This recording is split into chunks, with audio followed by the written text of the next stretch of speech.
என்னையா என்ன நடக்குதுங்க? ஐயோ கீதா, நீ நினைக்கிற மாதிரி தப்பாலாம் ஒண்ணும் இல்லம்மா. தப்பா ஒண்ணு இல்லடா. வாயில ஊட்டு தீர் பொண்டாட்டி கிடக்கா. அந்த பிள்ளைக்கு கையில அடிபட்டு இருக்கு. பாவம், நம்ம கடையில வேலை பார்க்குற பிள்ளைன்னு ஊட்டுனேன். கையில் அடிபட்டுருக்குன்னு ஊட்டி விடுவீரா? சரி ஒன்று பண்ணுவோம். இந்த பிள்ளைய வேலையை விட்டு தூக்கிட்டு ஒரு ஆம்பளையால போடுவோம். அந்த ஆளுக்கு நான் ஊட்டி விடட்டா, இல்லைன்னா அந்த ஆள் எனக்கு ஊட்டி விடட்டுமா? தப்பா பேசாத கீதா, நான் எந்த தப்பும் பண்ணலம்மா, என்னைய நம்புமா. நான் உத்தமன். உத்தம புத்திரன். நான் தற்செயலாக தான் இன்னைக்கு வந்தேன். பார்த்தா பண்ணு எடுத்து ஊற்றி விட்டுருக்காரு. என்ன கேட்டு எனக்கு நம்ம பிள்ளைக்கு ஊட்டி விட்டுருப்பீரா? அக்கா எனக்கு 2 கையிலயும் அடிபட்டிருக்கு, ரொம்ப பசியா இருந்தது. அக்காவா? நான் உனக்கு எப்படி அக்கா வருவேன்? முதலாளியம்மான்னு கூப்பிட்டு இப்போ அக்காவா? ஓ, கதை அப்படி போதோ?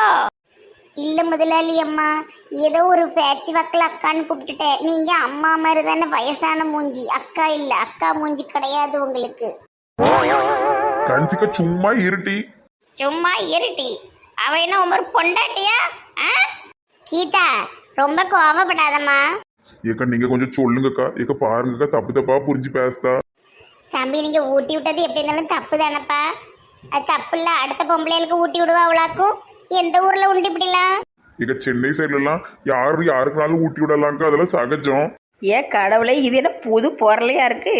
சென்னையில் உள்ளவங்கெல்லாம் எல்லாருக்கும் ஊட்டி விடுவாங்களாமே, அப்படியா? சென்னையில் உள்ளவங்கலாம் சொல்லுங்க பார்ப்போம். நம்ம என்ன சென்னையிலயா இருக்கோம்? நம்ம ஊர்ல தானே இருக்கோம். அப்படிலாம் செய்ய முடியுமா? உங்க பொண்டாட்டிக்கு முன்னாடி இப்படி ஊட்டி விடுதில்ல, அப்ப இல்லாத நேரம் என்னெல்லாம் செஞ்சிருப்பீரு? ஏக்கா நீங்க நிறைய மூட்டி விட்டுறாதீங்கக்கா, நல்லா இருப்பீங்க. உங்க கால விழுதேன். கீதா கீதா, இது பெரிய விஷயமா ஆக்காதட்டி. நம்ம பையன்லாம் சொல்லி கேவலப்படுத்தாதட்டி. அவன் 5ஆம் கிளாஸ் போயிட்டான். இனி என்ன நினைப்பான்? நான் நல்லவன் டி, ரொம்ப ரொம்ப நல்லவன். அந்த பிள்ளை பாவம் சாப்பிட முடியாம பசியா இருக்கு ஐயா, பசியா இருக்கு ஐயா அப்படின்னு. சரி அம்மா, 2 பண்ணத்துக்கு தண்ணியை குடின்னு கொடுத்தேன்டி, என்னைய மன்னிச்சிருட்டி. பொண்டாட்டின்னு கூட்ட பார்க்காம காலில் விழுதேன்டி. பின்னாடி எத்தனை பேர் நிற்காவோ, எல்லாரும் முன்னாடி உன் காலில் விழுத. இனிமே வீட்டில் எல்லா வேலையும் நானே செய்வேன். நானே வீட்டை பெருக்குதேன், பாத்திரங்கள் விதேன், துணி துவைக்கேன், முக்குவாம அடங்குற வரைக்கும் நான் இது எல்லாமே செய்த மாட்டேன். நீ மன்னிச்சிருட்டி. அட இது நல்லா இருக்க தண்டனை. சரி, அப்போ இனிமேல் நீங்க தான் எல்லா வேலையும் செய்யணும். சரிட்டி சரிட்டி, இது அப்படியே விட்டுருட்டி. ஓகே, எந்திரிங்க. ஓகே, இனிமே இந்த மாதிரி தப்பு பண்ணக்கூடாது, சரியா? எல்லா வேலையும் நீங்க செய்யணும், சரியா? மாத்தி பேசக்கூடாது. சரி சரி. ஏக்கோ, பிரச்சனை முடிஞ்சுது. அவளுக்கு ஊட்டி விட்டதுக்கு தண்டனையா அவர் வீட்டில் நம்ம எல்லா வேலையும் செஞ்சிருவாராம். சமையல் அந்த கஞ்சிக்கா பார்த்துக்கிடுவா, வீட்டு வேலையை இவர் பார்த்துக்கிடுவாரு. நான் வழக்கம் போல நல்ல தெருவா சுற்றலாம், ஜாலியாக இருக்கலாம். இவர் ஊட்டி விட்டதுல எனக்கு எவ்வளோ நல்லது பத்தியில. சரி சரி, ரோட்ல நின்று கேவலப்படுத்தாம இருந்தா சரிதான். வாங்க போவோம். சரி, ஒரு 2 பிரெட்டு, ஒரு 4 கிரீம் பண்ணு எடுத்து வைங்க. நாங்கள் எலிச்சக்காவை பார்க்க போனோம். இவ திருந்த மாட்டா. இவ புருஷனை இழந்துட்டு போறா. அவரை 4 மண்டையில் தட்டி இவளை வேலையை விட்டு நிறுத்திட்டு பேக்கரியில் உட்காந்து வியாபாரம் பார்க்க இவளுக்கு துப்பில்லை. புருஷன் எல்லா வேலையும் செய்கிறன்னு உடனே பல்லு இழிச்சிக்கிட்டு ஒத்துக்கிட்டா. இவ சரிப்பட்டு வரமாட்டா. இப்பவே தாரு பிரெட், இப்பவே தாரு. இப்ப ஒரு வழியா இவட்ட பேசி முடிக்கிறதுக்குள்ள தொண்டை தண்ணியே வத்தி போச்சுப்பா. எங்க கீதாக்கா, நான் சொல்கிறத நல்ல கேளு. உன் புருஷனை ரொம்ப லூஸில் விடாத, நாளைக்கு வேற மாதிரி போயிரும். அப்படிலாம் ஒன்றும் ஆகாதட்டி, ரொம்ப கற்பனை பண்ணாத. இது சான்சானி, அவர் அப்படிப்பட்ட ஆள்லாம் கிடையாது. ஏதோ ஒரு பாசத்துல ஊட்டி விட்டுருப்பாரு, கூட வேலை பார்க்குற பிள்ளைன்ட்டு. நீ ரொம்ப மூட்டி விட்டுட்டு இருக்காத. அவ கீதா சும்மாவே மெண்டல் கணக்கா சண்டை போட்டு அடப்பா. நீ ஏதாவது சொல்லி கொடுத்துட்டு இருக்காத. ஏக்கண்ணா, இவன் நல்லதுக்கு தாங்க சொல்லுதேன். 4 பேர் வேற மாதிரி எதுவும் ஆயிரப்படாதுலக்கா. அப்படிலாம் ஆகாதுமா, ரொம்ப சினிமா பாப்பியோ? ஏக உன் குண்டு மாமா நல்ல மனசை பத்துடுங்க, அதனால நீ எப்படி சொல்லுத. அதுக்காக கீதாக்கா புருஷன் நெட்டக்காலம் கெட்டவன் சொல்லலக்கா. சூழ்நிலை ஒரு ஆளை மாற்றிவிடும், கவனமாக இருக்க சொல்லுதேங்க்கா இவளை. அப்படிலாம் இல்லைம்மா, நீ ரொம்ப கற்பனை பண்ணாதவா போவோம். இந்த பங்குசு ஒரு அரை மெண்டல் மாதிரி பேசுது. ஜான்சன் ஃப்ரீயாக விட்டுட்டி. என்னமோ கல்யாணம் முடிஞ்சு 4 பிள்ளை பெற்ற மாதிரி பேசிட்டு அடக்கா. உனக்கு என்ன தெரியும்ப்பா? எப்படியும் ஒளிஞ்சுப்பா. ஏக்கா, இளிச்சக்காலுக்கு போக மீதி எக்ஸ்ட்ரா எதுவும் க்ரீம் பண்ணதில் இருக்குமாக்கா? அப்புறம் மாதிரி பசிக்கிற மாதிரி இருக்கு. நடந்து போகும்போது எப்படி தின்ட்டு போகலான்னு. தூரம் ஓடிடு, ஒன்றும் இல்லை, ஓடு. ரொம்ப தூரம் நடந்தால் பசி எடுக்கு. பச்சை பிள்ளைய நடந்துறது, உனக்கு என்ன பசி? ஓடு. இன்னது பிச்சைக்காரியோ இங்கே கும்பல பரவாயில்லவ. சரி சரி, நல்ல மாதிரி நடிச்சு சேர்ந்துருவோம். இன்னும் இந்த பிள்ளை நம்மளை பார்த்தோன்னே பீ முழிச்சு. என்ன எல்லாரும் எங்க கிளம்பியாச்சு? என்னையும் உங்கள் கூட்டத்தில் சேர்த்துக் கொள்ளுங்கள். பாப்பா, ஏன் ஒரு மாதிரி முழிக்க? ஆய் வருதா? பானுமதி அக்காவை பார்த்தானே பிள்ளை ஒரு மாதிரிலாம் முழுக்கி என்னன்னு தெரில பயந்துருக்கும். ஏன் நீ நடிக்காதட்டி, நீ யாருன்னு எனக்கு தெரியும், நான் யாருன்னு உனக்கு தெரியும். நல்லவ வேஷம் போடாத. சான்ஸ்ராணி நீ இந்த பழசம் மறக்காம பேசுதட்டி. நான் ரொம்ப மாறிட்டேன், ரொம்ப நல்லவளாயிட்டேன். என்ன பங்கஜக்கா எங்க கிளம்பியாச்சு? நெட்டவெளி பிள்ளை கிடைச்சது என்னை கண்டுக்கிறதே இல்லை போல.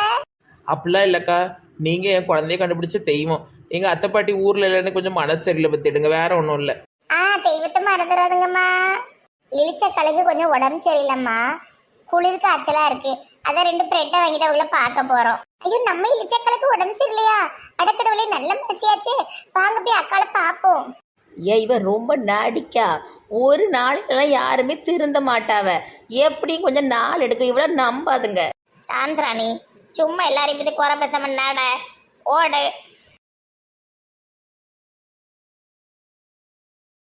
இழிச்சக்கா ஓ இழிச்சக்கா. பாவம் உடம்பு முடியல, உள்ள படுத்திருப்பாவ. வாங்க உள்ள போய் பாப்போம். ஐயோ என்ன இப்படி படுத்து கிடக்காவ? மண்டையில கெட்டு வேற இருக்கு. இழிச்சக்கா சின்ன பிள்ளை இன்னைக்கு தான் முதல் முறையா பிள்ளைங்க வீட்டுக்கு வந்திருக்கு.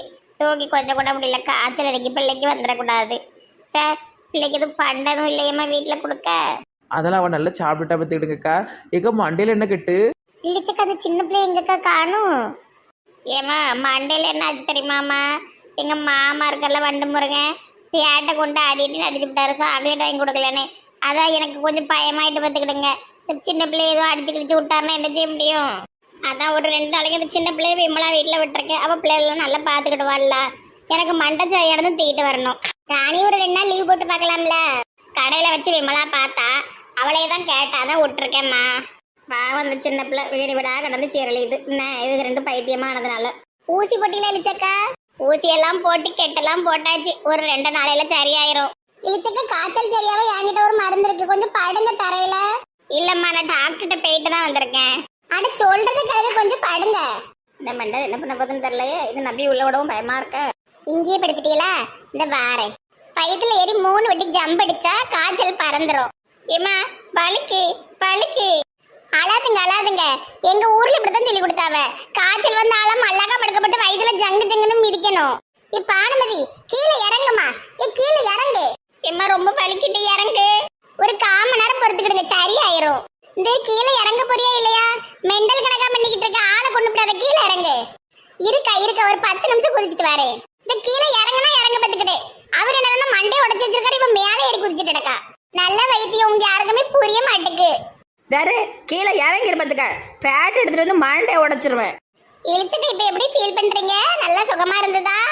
எம்மா எம்மா எவ்வளோ கோணம் 100 கிலோவாட்டி இருக்க நீ. கடவுளே, ஆளை கொண்டிருப்பா. சாந்திரம் பாருங்க சூப்பரா இருக்கும். பானுமதி மெண்டல் கணக்கான வேலையெல்லாம் பண்ணிட்டு இருக்கா, அதை பத்துக்க. இது என்ன பழக்கம்? ஆள் மேல மிதிப்பாவளோ? பானுமதி கோவத்தை கண்ட்ரோல் பண்ணிக்கோ, இல்லன்னா இவளுக்கு விரட்டி விட்டுருவாள. இவளுக்கு கூடயே இருந்து இவளுகளை கஷ்டப்படுத்தணும். இது ட்ரீட்மெண்ட், வேற ஒண்ணும் கிடையாது. எலிச்சக்கா இதுல கோதுமை பிரெட் இருக்கு, 2 பண்ணு இருக்குன்னா நல்லா சாப்பிடுங்க. சரிடி. சரி அந்த அக்கா ஓய்வு எடுக்கட்டும், வாங்க நம்மலாம் போவோம். சரி இழிச்சக்கா, நல்லா ஓய்வெடுங்க, நாங்கள் போயிட்டாரோம். 2 நாள் சரியாயிரும் டி. 2 நாள் கழிச்சு எப்போ போல உங்கள்கிட்ட பேச வந்துடுவேன். இன்னைக்கு நைட்டே உடம்பு நல்லா குணமாயிரும். நல்லா நான் மசாஜ் கொடுத்துருக்கேன். உன் மோர மஜாஜ் கொடுத்துருக்கேன், வாங்க போவோம். பானுமதி ஏன் கூட்டாளிதாளுவோ? சண்டைக்காரி தானே, என்ன கதைன்னு தெரியலையே. இங்கிரு பானுமதி தான் நம்மகிட்ட நடிச்சுட்டு அலையிற மாதிரி என் மனசுல படுது பத்துக்க. இந்த அக்கா மேலே யாரும் இப்படி மிதிக்கணுமா? வேணுக்குன்னு தானே பண்றா. இன்னும் நம்ம கூட இவ்வளவு சேர்க்க வேண்டாம் டீச்சரியா? ஆமாக்கா, நான் மனசுல நினைச்சதை நீங்க சொல்லிட்டீங்க. நெட்டவழிக்கு புரியுது கொஞ்சம் நேரம் வேணும். பிள்ளைய காப்பாற்றி கொடுத்துருக்கா பத்தியிலா, அதனால நெட்டவழிக்கு மட்டும் மெதுவாக எடுத்து சொல்லுவோம். சரி சரி. இங்க இருங்க, டெய்லி வீட்டுக்கு 10 இளநீ வந்தாகணும்னு சொல்லிவிட்டேன். ஆமா, மதுவுக்கு தினமும் ஒரு 4 இளநீ கொடுக்கணும், 4 வேளைக்கும். எதுனாலும் டாக்டர்கிட்ட கேட்டுட்டு குடிச்சரியா? இளநீ குடிக்க கூடாதுன்னு எந்த டாக்டர் சொல்லுவா? இளநீ உடம்புக்கு அம்பிட்டு நல்லது. சரி, அந்த தோட்டத்துல இருக்கிறவன்ட்ட சொல்லி தினமும் ஒரு 10 இளநீ போட சொல்லுவேன். நீயும் நல்ல கூடி, அப்பதான் மூஞ்சி பளபளன்னு இருக்கும். ஆமா, ஏன் மூஞ்சி பளபளாக்கி நான் என்ன அழகி போட்டுக்கப்பா பாரு. எனக்கு நீ எப்பவுமே அழகிதான். ரொம்ப நடிக்காதீரு. இவரே ஒரு பெரிய பிளே பாய், இவர் நம்ம கிட்ட நடிச்சிட்டு தெரியுறாரு. சரி வாங்க உள்ள போய் உட்காருவோம். ஏங்க காலையில இருந்து இருந்து 10 வாட்டி கால் பண்ணிட்டேன், எங்க அம்மா போனை எடுக்கவே மாட்டுக்கு. ஏதாவது வேலையா இருப்பாங்க. எங்க காலையில இருந்து சாயந்தரம் வரைக்கும் எங்க அம்மா எப்படிங்க வேலையா இருக்கும்? சரிம்மா, ரொம்ப இழுவாத. எனக்கு மனசே சரியில்லை, நான் வாக்கிங் போறேன். ஐயோ, இந்த அரமண்டல் போறத பார்த்தா எங்க அம்மா என்னைய திட்டுமே. மது நெல்லு, நானும் வாரேன். வேண்டாங்க, நீங்க தூங்குங்க. எங்க தூங்க விடுத? கொஞ்ச நேரம் ஜிம்முக்கு போயிட்டு வந்து படுத்தா அதுக்குள்ள அங்க ஓடுதா இங்க ஓடுதா. எங்க இவன் மூஞ்ச தூக்கிட்டு வேகமா போறா? எடி மது, எடி மது, வேகமா உனையாண்டி நடக்க சொன்னா? எடி சொல்லுங்க அத்தை. வேகமா நடக்கக்கூடாது, பெட்டு விட்டு இறங்கக்கூடாதுன்னு சொல்லிட்டு ஓடுதா ஓட்ட. எங்கிட்டு போற? அம்மா வீட்டுக்கு போறேன் அத்தை. அம்மா காலையில இருந்து போனே எடுக்கல. அப்படி வெடுக்கு வெடுக்குன்னு முந்தி மாதிரிலாம் போகக்கூடாது அம்மா வீட்டுக்கு, ஆட்டுக்குட்டி வீட்டுக்குன்னு. போ உள்ள போய் பாடு, நான் ஆரியா விட்டு என்னன்னு பார்க்க சொல்லுவேன். வேண்டாம் அத்தை, நானே நேர்ல போய் பார்க்கேன். நீ நேர்ல போய் பார்க்க வேண்டாமா? உள்ள போட்டி. சரி அத்தை. ஏல ஆரியா, உன் மாமியார் மாமனார் எங்க இருக்காங்கன்னு பார்த்து எங்க இருந்தாலும் தூக்கி கொண்டு வந்து விட்டுருங்க. ஆமா, அவங்க உடனே இங்க வந்தாகணும். பாவம் மது தேடிட்டு இருக்கல்ல, மாமியார் வீட்டுல யாரு கிடைச்சாலும் கூட்டு வந்துரு. ராசாதி, உள்ள போமா போ. இந்த உடனே போறேம்மா. இவன் போற வேகத்தை பார்த்தா மாமியார் தலையில தூக்கி வச்சுட்டு ஓடி வந்துடக்கூடாது. ஏன் சம்பந்தியமா போன் பண்ண எடுக்க மாட்டேங்காவலாம்? தெரியலையேட்டி. ஆரியா போறாம்ல, கண்டிப்பா சம்பந்தி அம்மா ஓடிதான் வருவான்.